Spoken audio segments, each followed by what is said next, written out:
हो या 2 मिनिटं या ओ ताई या ना. हो काकी इथे हो माहिती देत आहेत ते इथे गावात. टेन्शन येतं पोलीस बघितले की टेन्शन येऊन जातं. या इकडे उभे राहा या 2 मिनिटं उभे राहा.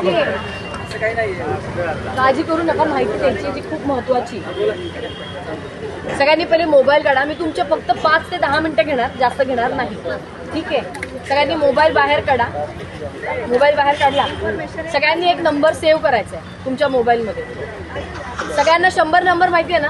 100 नंबरला तुम्ही का कॉल करता? पोलिसांची मदत पाहिजे म्हणून तुम्ही कॉल करता.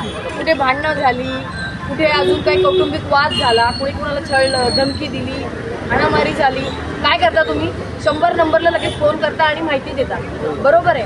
पण तुमच्या संदर्भात कुठला सायबर फ्रॉड झाला, सायबर सिक्युरिटीचा नंबर काय झाला तर तुमच्याकडे कोणाकडे नंबर आहे का सायबर फ्रॉडच्या संदर्भात? हेल्पलाईन नंबर सायबर नाही ना? तर सगळ्यांनी मोबाईलमध्ये एक नंबर सेव्ह करा. 1930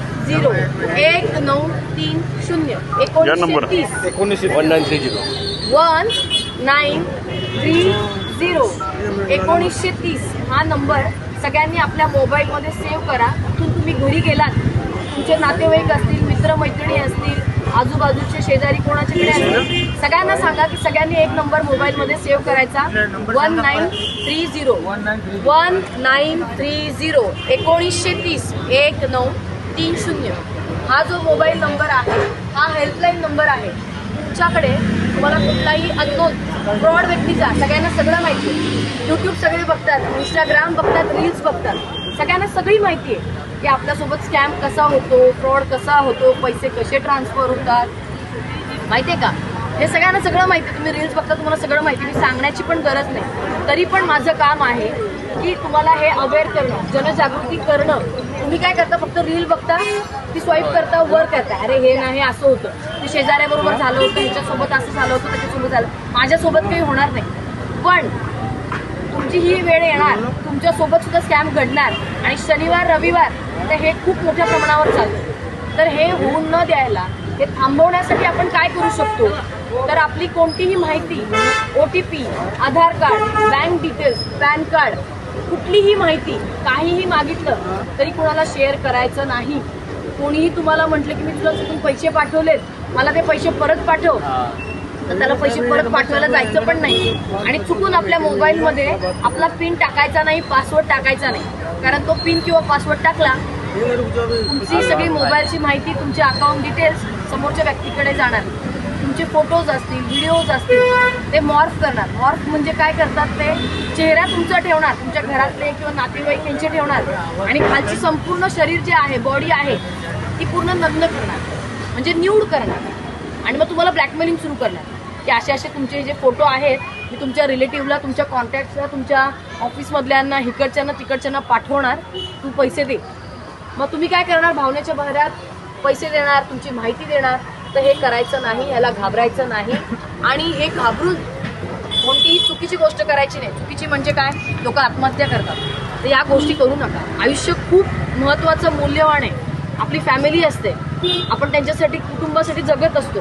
तर या गोष्टीसाठी तात्काळ रिपोर्ट करायचा. 1930ला कॉल करा किंवा cybercrime.gov government.in या वेबसाईटवर जाऊन तुम्ही स्वतः सुद्धा कंप्लेंट नोंदवू शकता.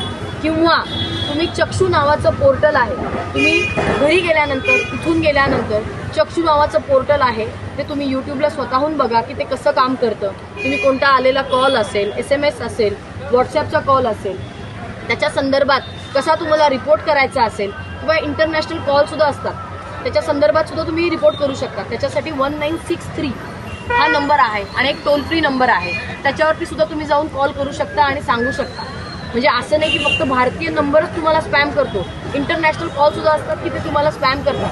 मग तुम्हाला खूप टेन्शन येतं, अरे मॅडम कसं करू, काय करू? तर ह्या बाबतीत अवेअर होण्यासाठी तुम्ही या चक्षू नावाचं जे पोर्टल आहे, गुगलवर जाऊन टाकायचं चक्षू संदर्भात माहिती. मग ती कशी काय ते यूट्यूबला पहा. त्याच्यावरती तुम्ही कॉलला, SMS ला, व्हिडिओ कॉलिंगच्या संदर्भात तुम्ही स्वतः कंप्लेंट करू शकता. आणि काहीच नाही झालं, 1930 नंबर आहे आणि ते पण तुम्हाला समजलं नाही, तर मग आम्ही आहोतच. आम्ही आहोत तिथे तुमची आम्ही हेल्प करतोच, पण तरी तुम्ही एक जागरूक म्हणतो ना आपण, एक अवेअर नागरिक आहात, जागरूक नागरिक. त्याच्यासाठी तुम्ही काय केलं पाहिजे? कोणालाही OTP देऊ नका. तुमचे बँक डिटेल्स, आधार कार्ड, पॅन कार्ड, इलेक्ट्रिसिटी, हे ते काही कुणाला शेअर करू नका. कुणाचे मेसेज अननोन व्यक्तीचे, अनोळख्या व्यक्तीला भाव पण देऊ नका, काही माहिती पाठवू नका, पैसे घेऊ नका, देऊ नका, कॉन्फरन्स कॉलवर जाऊ नका, आपले पिन टाकू नका. बस हे करू नका तर तुम्ही त्याच्यापासून वाचणार. मी एक प्रश्न विचारू. आता दुनियेत चंद्रावर मंगळावर चाललेले आहे, मग हे जो कंट्रोल होत नाही काय? त्याच्यावरती अवेअरनेस हाच कंट्रोल आहे. कारण माणूस आहे तर माणसाकडून चुका होतात, बरोबर आहे. तर त्याचप्रमाणे माणूस काय करतो, चुकाच्या नादामध्ये माहिती देऊन टाकतो. तर हे रोखण्यासाठी आपण स्वतः, नॉलेज तुमच्याकडे सगळ्यांकडे आहे. यूट्यूब बघताय, रील बघताय, वाचताय, न्यूजपेपर वाचताय, सगळीकडून तुम्हाला माहिती मिळते. पण सर्वात महत्त्वाचं आहे की त्या नॉलेजचा, त्या ज्ञानाचा वापर करा. सतर्क राहा, ज्ञानाचा वापर करायला शिका. मुलांना सुद्धा शाळेत तेच सांगतात की तुम्हाला ABCD वगैरे सगळं येतं, तुम्ही पाठ करता, पण त्याचा कसा वापर केला पाहिजे, ते काय केलं पाहिजे हे बघितलं पाहिजे. आणि आपण माणूस आहे तर आपल्यासोबत सुद्धा फ्रॉड होणारच आहे, ठीक आहे.